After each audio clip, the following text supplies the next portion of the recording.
Usher's Super Bowl halftime show was chaotic but cemented his R&B legacy. If anyone has the right to sit on a throne in the middle of Las Vegas, it's Usher. The King of R&B, whose residency graced the city for 18 months, has earned his crown as an ambassador of near-peerless showmanship, luscious escapism and a good time. He's an old-school performer, the kind to give and give, to one-up him on a ceaseless quest to entertain. And so the 45-year-old resident star of Vegas, with all due respect to Adele, opened his Super Bowl halftime show, an achievement explicitly aimed as both a celebration of his 30-year career and a continuation of it, bedecked in regal white suit, flanked with circus performers, and meticulously, mellifluously hitting his marks. The 15-minute show, an extra 2 on the normal runtime to account for his vast catalog, was a frenetic and daring, if at times chaotic and uncharacteristically wobbly, display of showmanship from a performer who has no reason to prove his bona fides but went for it nonetheless.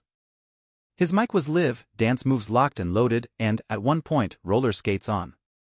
Ever the audience pleaser and libido disruptor, the show opened with a mock-you rating from Apple Music for risk of gyrating that may cause relationship issues. Usher turned the football field into a cornucopia of dance gymnastics and nearly sprinted through a nostalgia tour of hits.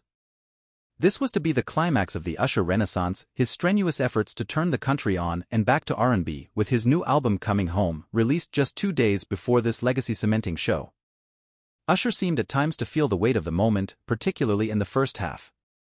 Hustling for the mark, drenched in sweat, letting the backing track take a few notes, one could detect the flurry of nerves. The songs barely had time to land, let alone deliver the type of ecstatic, carnal punch that is Usher's mark. Opener caught up backflipped into You Don't Have to Call into Superstar into Love in this club, in what felt like the blink of an eye. Perhaps it was because attempting to keep eyes on the singer amid the cacophonous choreography and tracking camera made time fly. But Usher is, by now, a statesman in the art of big tent performance. If he seemed to struggle at times to keep up with his own blistering pace, he also never missed a note, his voice as velvety and limber as ever, the rococo turns of his falsetto intact. Not that there were many opportunities to sit with it for better and at times for worse, the heavy lift of this task was spread to many hands and a 14-song setlist trying to do too much. Alicia Keys, resplendent in a red cape and leotard, brought the show to a much-needed simmer with If I Ain't Got You and overpowered Usher on My Boo. Jermaine Dupri hyped up a kneecapped version of Confession Part 2, to be fair, anything less than the whole song would disappoint. Her slate on electric guitar for Bad Girl and You Got It Bad. will.i.am provided the backbone for OMG while everyone else was on wheels. Before the show, Usher promised 2 things, to take off his shirt and to involve roller skates. The former, to burn, was titillating, giddy, fun. The latter, to OMG, was at turns thrilling, backup dancers skating into splits, sick, and stressful. Usher seemed one half-glide from disaster.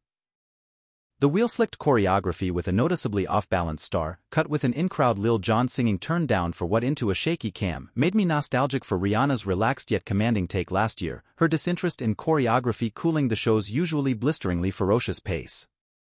And yet there's strength in numbers, the full-on roster of songs, the dancers, the collaborators, the nostalgia, the hype, the skills. The show ended with a triumphant run-through of Radio Super Smash Yeah! With Lil Jon and Ludacris, decked out in black and blue gladiatorial gear, Usher in a sparkly padded suit, as if prepping for a final legacy battle. Altogether, as if the Avengers of mid-2000s dance party ubiquity, complete with a family-friendly, still-bumping mix of Lil Jon's Get Low, the mood was a final exclamation point of charisma. You could see the stage literally bouncing. Victorious, Usher delivered a gleaming smile and put a final melismatic note on the indisputable, "We asked to be entertained," and he has, for going on 30 years now, always delivered.